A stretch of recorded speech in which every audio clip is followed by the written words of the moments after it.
Hey everybody, this is Al Nash from the Unapologetic Women Empowerment Dynasty, and you're listening to the Unapologetic Women podcast, the show for women who choose to live their legacies unleashed, unlimited, and unapologetic. If this is a space you're curious about, visit unapologetic-women.com. Today we're talking about when the worst has happened with Jac White. Jac has over 20 years of proven experience as a startup executive, digital business leader, operator, and angel investor. With a focus on business development services, email marketing, and strategic planning, Jac has provided startups and established companies alike with the business tactics needed to multiply revenue and grow market share. An entrepreneurial thinker with expertise in C-suite decision-making, she supports her clients during critical inflection points that shape the trajectory of their business. Today, Jac brings another layer of herself into the conversation as a woman of wisdom gained through life experiences often not spoken about openly due to their raw nature. By courageously, lovingly, and appreciatively sharing her story, she invites women to reclaim the fullness of life, thereby ending the cycles of self-shame and self-abandonment, replacing them with wholeness and well-being. Thank you for joining us. This is going to be a deeply inspirational conversation with Jac. So first of all, I want to say thank you so much for saying yes to this podcast. It's interesting for me. There's a theme that is starting to run in the women that I'm meeting, and it's an important theme that I think needs to be discussed, but I'm going to let that unfold as it needs to unfold. And it again anchors me into appreciation for who we are as women and how more and more women are willing to speak unapologetically about life. Like, yes. And normalizing what we have been suppressing, judging, shaming in ourselves, hiding from ourselves, hiding from everybody else, and struggling in the process. And it's just such a blessing to meet somebody like you, Jac, and then to say, yes, I'll be on your podcast. Mm-hmm. I want to say thank you for that. Thank you. I'm so excited to talk with you and, talk about some of my stories and some of the things I've learned. And I, in turn, really appreciate women who encourage other women to share and be honest and use our stories to help each other, because I agree with you. I think, 20 years ago, 10 years ago, we just didn't talk about the things that we talk about now. And, I know hearing other people's stories has really helped me process things in my own life. And I feel like if somebody else hearing a little bit of my story helps them, that's a part of why we go through things. And, the good, the bad, and the horrible. Yes, and I feel as well that I always go back to a memory in my childhood where there were 4 generations of women sitting around the kitchen table on a Sunday afternoon. And it was after lunch was done and the dishes were washed and packed away. And the women included me, it was my great-grandmother, my grandmother, my mom, my aunts, me. And they would sit and play towel rummy, have a glass of wine, and they would talk. Yeah. That's where the unspoken conversations were being had. And we, my generation, we don't have that. We don't have the 4 generations of women coming together anymore in a really sacred, safe space to talk about anything and everything, the laughter, the tears, the frustrations, oh my God, this is what's really going on. And how wonderful then that we have created the technology and the platforms and the connection for us to come together as women and do it like this. So let's delve into the question of all questions, Jac. What does it mean for you to be an unapologetic woman? Oh, so many things. But I think for me, when I truly became unapologetic is when I realized exactly what I wanted in my life, and and you know and realized what my life could be and what was important to me, and just worked towards that and made decisions to get me to that place. Still working on it. But, no longer let myself feel guilty or sad or, have a fear of missing out for all of these other things. I became really clear on what was important, what was good in my life, what I was going to work towards. And it allowed me to sort of let all of the other things slide away that we feel pressure to hold on to or say yes to or do something out of an obligation. And I feel that especially as high achieving women, we put so much pressure on ourselves Oh for my a gosh. socially approved level of success. And we Yes. believe that that is what we want, and we believe that that is what's important to us. And my experience has been that a lot of us went through so much pain and self-inflicted pain and self-inflicted shame and self-inflicted pressure until something happened in a glorious way. And this is why I believe everything in life happens for us, even the ring sting moments, right? Mm-hmm. In Yeah. order to for us to become humble enough to be honest with ourselves. Was that your Mm-hmm. experience as well? Yes, definitely. I think, I've been probably type A since I was born.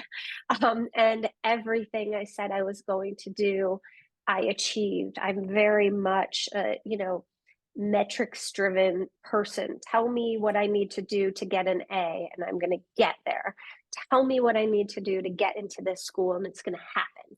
Show me, what I need to do to succeed, and it's going to happen. All of that. And when you hit all of those milestones, when you don't let yourself fail, when you don't take no for an answer. I mean, my mom tells the story about how I got a B in college and basically like just badgered my professor until they gave me an A because I couldn't handle not having perfect grades.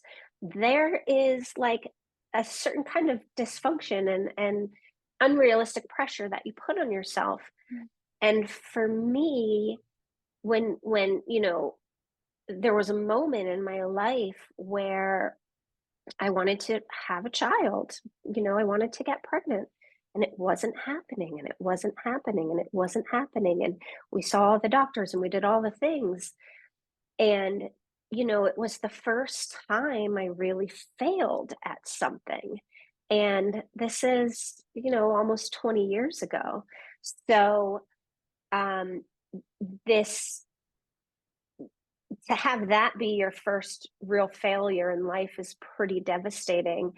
And my moment of empowerment and becoming unapologetic coming out of that was when I, after years of trying to have a baby, looked around at my life and said, man, I have a really great life. And I am fixated on this one aspect that at, at that point had become, just because I can't do it, I'm gonna do it, right? It became this like thing that I just couldn't let go of. And I think, my husband and I were talking and through like a series of conversations, I sort of came to the realization that I'm not going to let this one thing determine whether I am happy and successful in life. My life is so much more than one thing. And really, at that moment, which is actually quite a sad moment because, having a like being pregnant was such an important thing for me, but I also felt so liberated in that decision because it took this tremendous pressure off of me to have this life that I had planned out for myself. And I got the freedom to really reimagine what life could be. and make whatever decision I wanted and throw away the rule book that I thought I needed to, live by, and not feel guilty about doing that. And there was, it by giving up control of this situation that I had no control of, I actually gained a ton of fearlessness to do other things I would have never done. And that for me was an incredibly painful and long learned lesson, but changed the course of the rest of my life.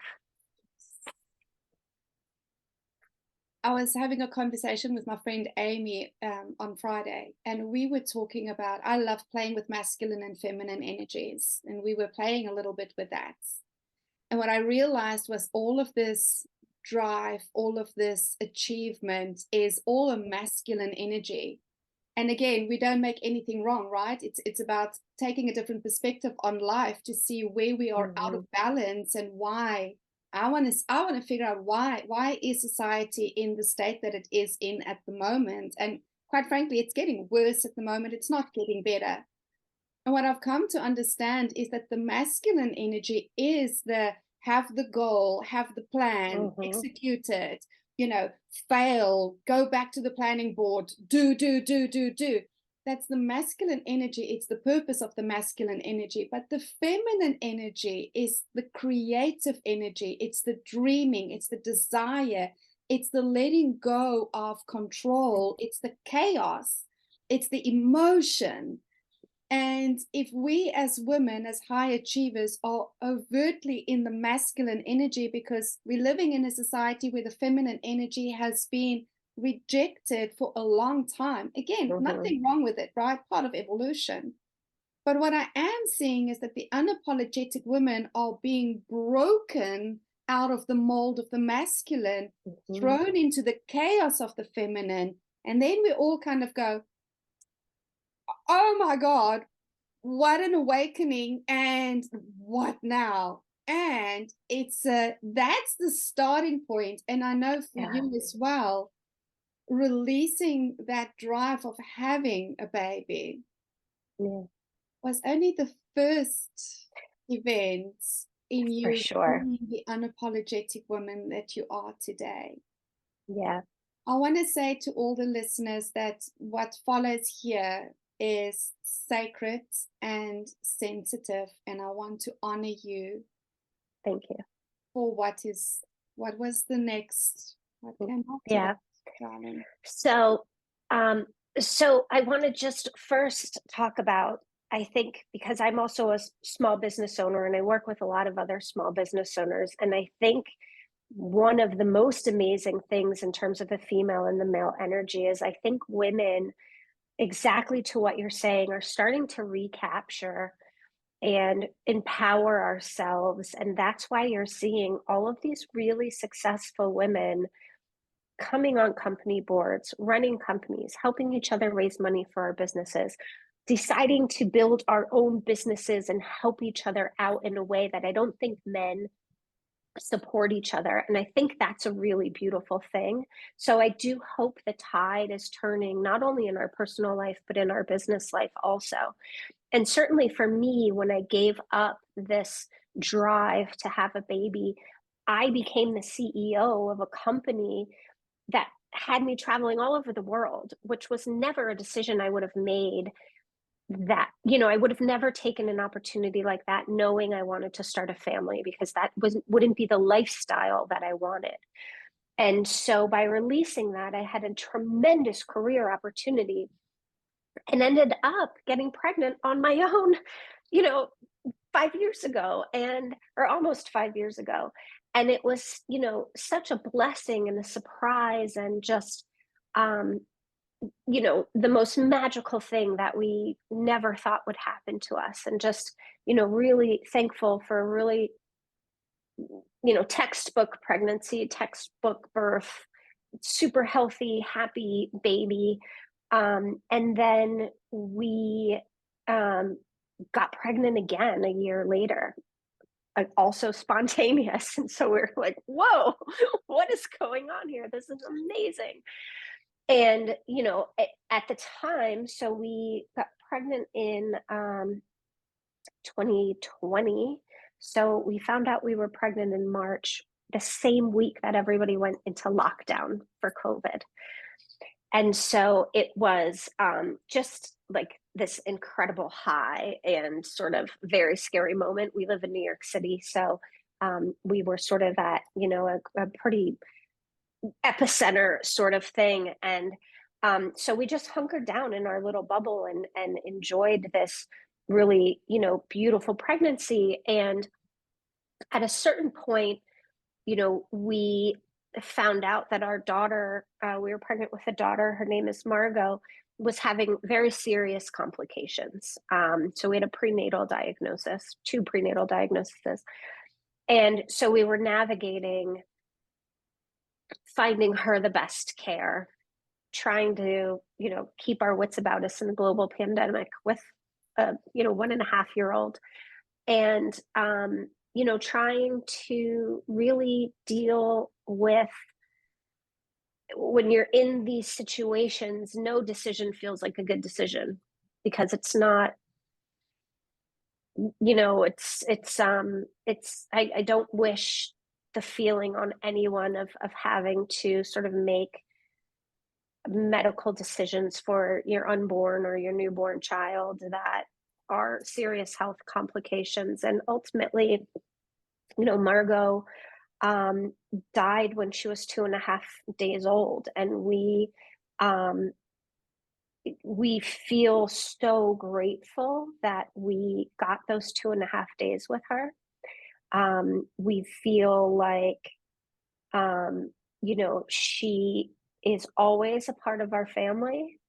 I call her my superpower because I think, navigating child loss and infant loss, and having to still stay functional in your marriage and for another child and for work, is incredibly hard.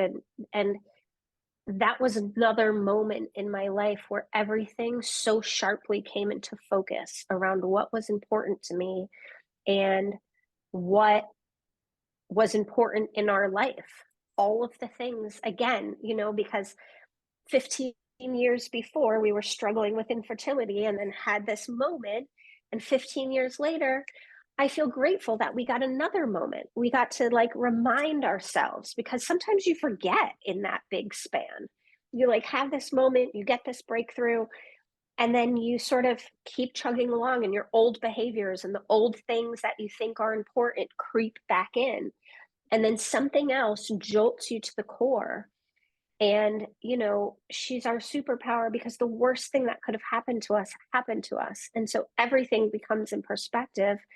And now as we go through life again, something happens, a setback happens, we're like, no big deal. Pick yourself up and move on. This isn't the worst thing that can happen to us.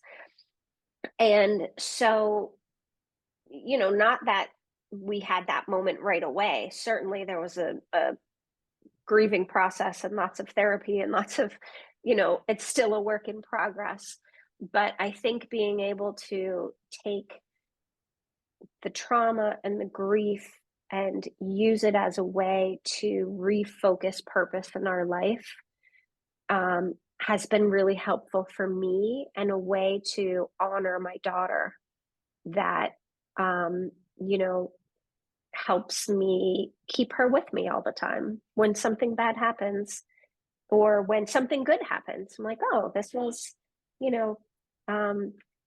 this is all a part of my story. This is all a part of my journey. Thank you, first of all, for sharing that. Thank you. What comes to mind for me is, do you think, because we don't grieve anymore, grief has been made such a, I think people are terrified of people who are in grieving because nobody wants to feel bad, right? Because nobody wants to, quite frankly, most people aren't happy. And so any greater level of not happiness is almost too much for them to bear. But what the sense that I'm getting is that in the rejection of grief, in the rejection of death as part of our life journey, people are almost numb to living. Yeah. Because for me, every day, and I know my partner gets really freaked out when he tells me about somebody passing, and I go, honey, we're all gonna die. Like live today, because I don't know when my expiration date is. And Mm-hmm. I'm not being morbid. I just have such a realness about Yeah. this body is borrowed, is it has an expiration date. And I just feel like a lot of people are not willing to be real about death, Mm-hmm. and allowing the grieving process, and thereby not living fully. And isn't that one of the ways in which we got sucked into systemic living, the Mm-hmm. robotic high achievement living that our culture is built on at the moment? Yeah, I think so. And, it's interesting. I think, first of all, when it's a death of a child, it's out of order for what we are thinking about. When it's a parent or a grandparent or an older friend, it's different than when it's a child. So I think, first of all, people just don't know how to respond. And you get a lot of strange responses or non-responses. I also think, as a society, we're doing better. The more conversations we have, it makes us better and more equipped to support each other when these things happen. So I think that's all so good. It's so, so good. And it makes us more aware. But we were talking to a child psychologist because we had a young son. He saw me pregnant. He met his sister, and we said, how do we explain this to him? How do we not mess him up because of this? And actually, the advice that the child psychologist gave us to talk to our then almost 2-year-old about this, and to continue the conversation as he grew up and had questions, has been so helpful for me to help adults deal with this, is that, even the way we speak about death, oh, they passed away, they went on to a better place, they were too good, it's all euphemisms, because we can't deal with the simple matter of dying, which is natural and not scary, or shouldn't be scary. And it means we should be really taking these moments to heart, not wasting our time, doing something for the collective good, doing things that make us happy, focusing on the positive, right? Because it is so short. And so the advice was, explain this in very simple terms. Don't over explain. Answer the questions directly, and let him come to you. So, what happened to Margot? She died. Why did she die? Her heart stopped working, and we need our heart to live. Don't say, oh, God wanted her to come. All of these things that we say as adults to make ourselves feel better about the situation. It's actually so confusing, and it's so confusing for us. I think we create this false sense of what's happening, because we don't want to have to deal with our own mortality. And so we create this, and I'm not talking about, what happens to our spirit and, all of that, which I think is a very personal, thing for everyone to make a decision for themselves. I'm talking about our body and our time on this earth, and it's finite. And I think we live in this Peter Pan sort of mentality of it's just going to go on and on and on. And that's not true. I recall, as a young girl, my aunt passed away. I think she was 24 at the time. And yes, we got the she's gone to heaven, da, da, da, da, da, da. And my grandmother never recovered from the loss of her child. She had 3 daughters, and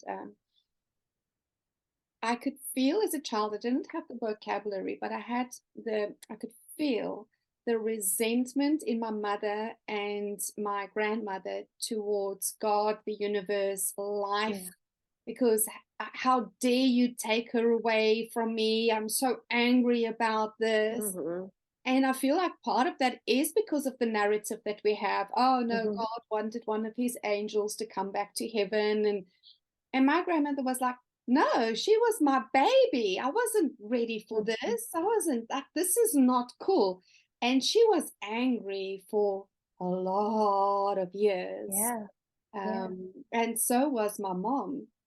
And looking back with compassion, death was the kindest thing that happened to my aunt because she was bulimic. And, by the time that she died, most of her organs had stopped working inside. She was in so much pain and everything. Yeah. And I'm not taking away from the heartache. Sure. But I just feel like sometimes if we were having more real conversations of, well, this is life and this is death and this is what happened and now the person's Mhm. dead, maybe healing would happen faster, emotional healing, and Yeah. maybe we would have a deeper appreciation for this thing called our body, Mhm. and how we actually treat her. And Yeah. in that, especially as women, man, I cannot tell you how many women I meet that are exhausted, that are really on the brink of burning out, but it doesn't look the way we think it has to look. It's that's almost simmer suffering of Yes. every day just not feeling great, but Mhm. still carrying on. It's like this. It's martyrdom. Yeah. It's Yeah. very core, and it's a non-appreciation of the body. Yeah. Stress is such a silent killer. I mean, so much disease, so much unwellness comes from stress. And I think for so many of us coming out of the pandemic, men and women and children and teenage, I mean, so many people, I think teens and children just got such the short end of the stick. I mean, you know, this, I think, so many of us are walking on the brink between like being okay and not being okay. It's a really fine line that we're trying to balance. And one of the good things that I think came out of the pandemic, and unfortunately, this isn't for everyone, right? This is more of a privileged thing. But again, it was one of those moments where we really said, what's important to us in life? Do I need to spend 45 minutes commuting each way to the office 5 days a week? Or do I only have to do that 2 days a week? Do I really need to be spending all of this money on this crap? Or can I do this? And you got time at home with your family for the first time. And so, I mean, my friend and I were talking about it last week at dinner, and she had to go to the West Coast for a week for work. And I said, remember when we would fly, we live in New York, to San Francisco for a meeting, a 1 day meeting? We would be like on the ground for less than 24 hours. We'd take an early flight and a red eye home. Why did we ever think we wanted to do that? And so, I think we're still in this fight or flight mode, and the pressures are getting harder. But I hope we can, think about it. We were running at such a high level of this type A overachiever, striving level. And then the pandemic hit, and we all had to like shrink inside our bubble.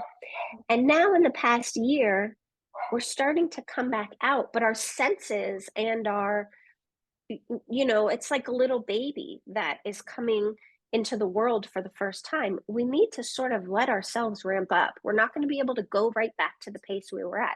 We probably shouldn't have ever been at that pace to begin with. We really need to sort of find what the new groove is. But it's tough to do that because we still have work, we still have families, we still have, even if you don't have children, familial obligations, we still have bills to pay.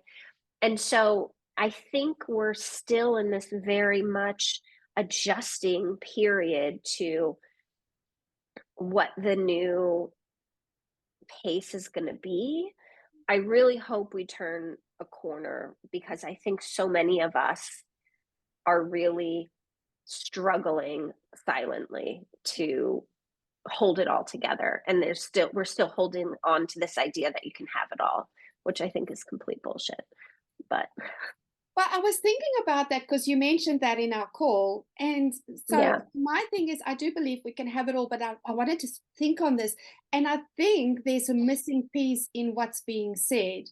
Because when we say you can have it all, that is so overwhelming, right? Yes. And again, it puts into our heads of we must want to have it all instead of we can have all our true desires. We can have all our Oh, true values. And that takes time for us to figure out what we actually want. yes. And I do believe that we get to have our true desires, but we have to stop buying into the overwhelmment of we can, especially as women, we are constantly being told you can be, do it, have it all. And I Yeah. used to think, oh my god, I so don't want to be superwoman anymore, it's exhausting. When I tap down to what I truly want, it's so little in the scheme of it all, but it's so precious to me. I love that you just said that. That puts a whole new perspective on it for me.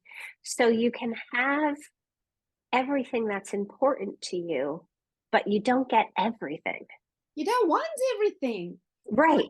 Then Right. the And FOMO so goes out of it. The pressure I of love that. comparison is released. Like we can just, oh, what do I I actually love that. want? And let the rest go. And I I can think you just totally blew my mind. I really love that. The hard part is doing that work to figure out what it is you really want and, what is it that's really important to you. And that isn't easy because a lot of the times what we think we want is not what we need or what we really are going to be happy with. And so, the key is having those clear the clear want. yes, What are the most important things to you? yes. That's tough. It's tough to figure out. And it's like this balance that we have to work on between not being a complete recluse, so easily become, but also not getting sucked into the tribal and group mentality of what we should be like, do like, have like, Yeah. all of Yeah. those things. And I feel that's one of the gifts of the time that we are living in, and especially for women in business. I'm seeing a lot of women getting pulled into the mass mentality of, for you as a businesswoman, this is what you should be creating, this is what you should be wanting. Da, da, da. And I got sucked into that for a while as well. Thank God, because then after all, I was like, do I really want this? Or do I want this because everybody tells me I'll be Right. special if I have this? No, and then I'm like, no. But now I get to have these really exclusive spaces that I'm co-creating with friends, genuine friends, where we have the conversations of playing devil's advocate and poking at our desires and going a little bit deeper and deconstructing our beliefs and all of those things. And in that, and this is where I feel women businesses will thrive moving forward, we need sacredness to come back into Yes. the blend of our lives, with business being a part of that. I woke Hmm. up to the word blending this morning. It's a blending of life, not wanting to only be perceived as a businesswoman or a wife Yeah. or a Yeah. mother or a this. I am woman in my Hmm. fullness, and I get to create in business. I get to create in romance. I get to create in motherhood. I get to create in all of these deliciousness Yeah. and be safe in myself to be seen as woman, not Whole wearing as all whole. titles, right? Yeah. So Yeah. powerful. And that's what I am excited about what we are creating in consciousness right now and in our world. So I'm only positive about, Yeah. yes, it breaks my heart when I look and see the choices that are being made and the struggle and the I was chatting to my partner yesterday. I want to find the freaking piece of thread that's being pulled in the tapestry, that's pulling out all these strings that are creating suffering. Because I do believe there's a root thread that's being pulled. And if we can figure that thread out and help people to mend it, stop pulling, that more people will operate in true frequency of joy, satisfaction, happiness, creativity, overflow, abundance, health, well-being. And loving the life experience and appreciating even the dark life experiences, because it, as horrible as what it sounds, it's what makes the life experience rich, right? Is the joy and the sorrow. It's allowing ourselves to have all of that. I think the pain, I mean, and as a parent, all you want to do is protect your child from pain and suffering and make everything okay for them and great for them all of the time. And my husband and I talk about this. We have a 4-year-old, and as we make decisions, like, oh, I just want to protect him, but the hardship, pain, suffering, it is a part of the human experience, and I do feel that I love harder and am more trusting and more loyal and more appreciative of the good and the real relationships and of my family because of the pain and because of the hardship, because it makes it more real. It like you build roots around that. But until it's tested, when everything is easy, it's just easy. You sort of take it for granted. But when you have to work for it, or when it's taken away, or when it's not easily found, right?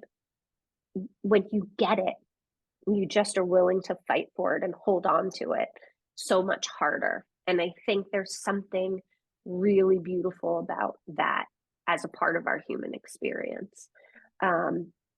And I think in terms of my business relationships, I've been lucky to find a community of women sort of later. I've always had great friends, but it wasn't really until my 30s that I found my tribe.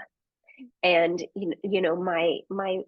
my group of women that we can talk about business and life. And a lot of those people I met at work. This is one of the reasons why I think a hybrid work situation is actually beneficial. But that still, I mean, for 25 years, it's, new people come into the mix, and I love that. But those relationships have carried me through, and we've come up together from a work experience. And really, when we have a question, or we need support, or we're making a decision, and we want another opinion, we the value of that community, I don't think I fully appreciated until the past few years. And those relationships are incredibly important to me. And so when you're talking about, your women that you poke and you needle and you brainstorm and you dream, I wish that for everyone, because it's such a beautiful, important thing. And I don't think my journey would be as rich without that. Absolutely. Yeah. Being aware of the time, and we can have this conversation for hours, because this is fun for me. I would love to. Yeah. What do you take an unapologetic stand for in this world?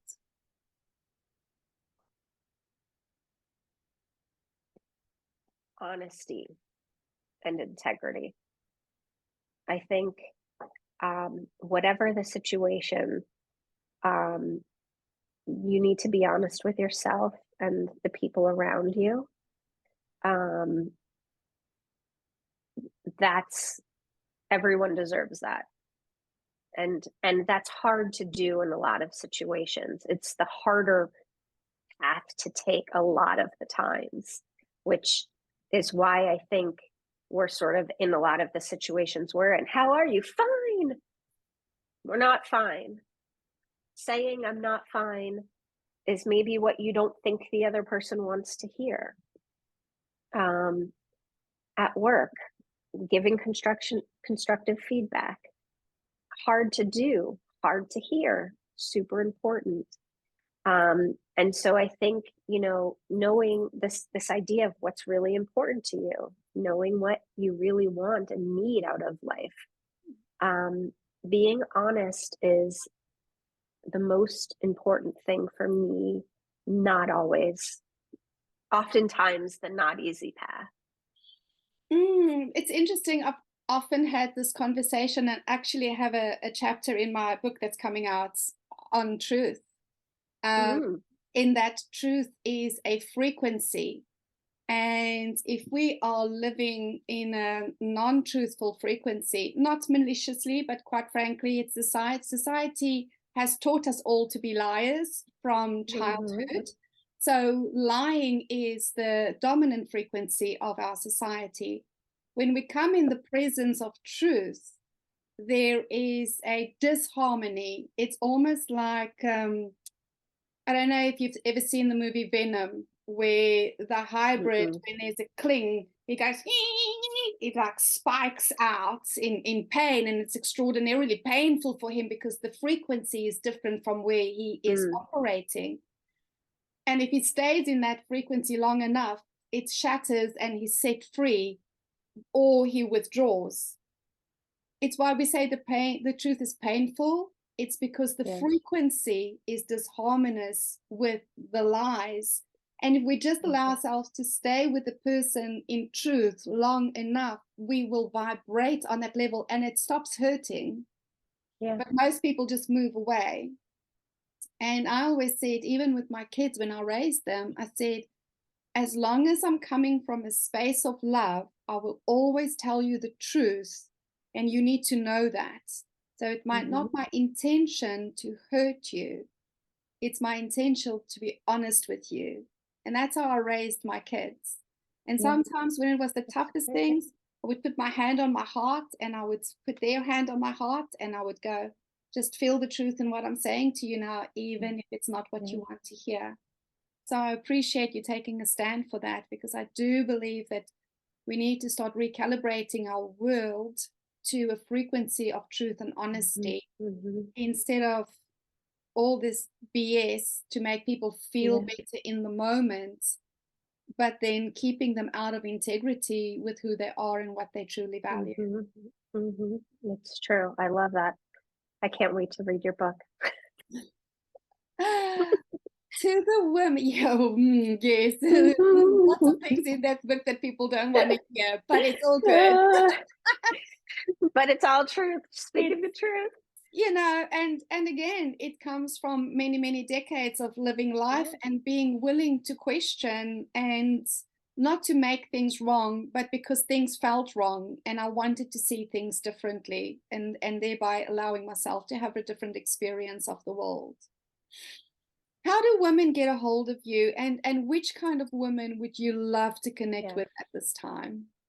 So I am the founder of a company called Honeybees Group, and we work with small business owners and founders, small to medium-sized businesses, and our specialty is on partnerships and business development for growth. So we help you figure out, we look at your business and we help you figure out how to grow it through strategic partnerships, business development, collaborations, and we do strategic planning. So I love working with female founders. Those are most of my clients. I just think we are creating so many super exciting businesses. And so you can go to honeybeesgroup.co. Or you can find me, Jac White, on LinkedIn. I'm always happy to connect with people there.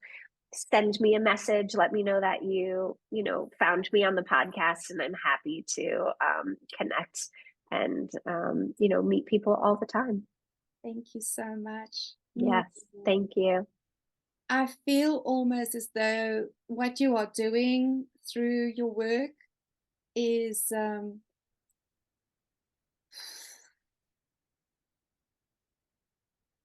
exponential embodiment of the mother archetype in honor of Margot. And yes, and she continues to live through you and the work that you are doing. What a beautiful way to honor your daughter. And I hope that this podcast does justice in honoring her as well. And I can't thank you enough for sharing your story. Truly, honey, this is honey. I have so much appreciation and gratitude for you. And thank you. I look forward to a continued friendship with you. I think that you're an extraordinary woman living in an extraordinary time. And you set such an amazing example for us. And so thank you for being you.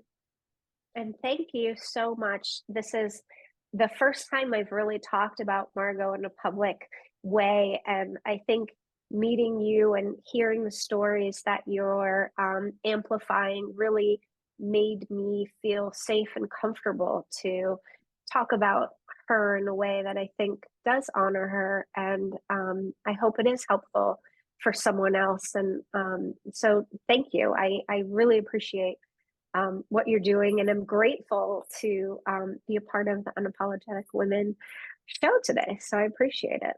Thank you. Awesome.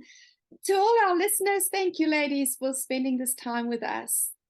This was a deep topic on so many layers. And if anybody has been triggered, reach out to us, either myself or Jac, quite frankly. And the intention is for you to know that you're not alone, and for us to start normalizing life again, the life experience in honor and appreciation of it, and for women to start having a voice and reclaiming themselves unapologetically, because I do believe that it's time for us to live our legacies unleashed, unlimited, and unapologetic. So until next week, have an amazing day further. You know that you are loved in your fullness. Cheers.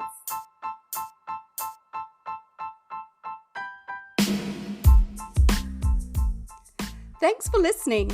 If you enjoyed this episode and you'd like to help support the podcast, please share it with others, post about it on social media, or leave a rating and review. To catch all the latest from me, you can follow me on Instagram at The Unapologetic Woman and on LinkedIn at L-Naj. And if you're interested in experiencing the Unapologetic Woman Friendwork Soiree, book in for our next open meeting at unapologetic-women.as.me/unapologetic. Thanks again, and I'll see you next week.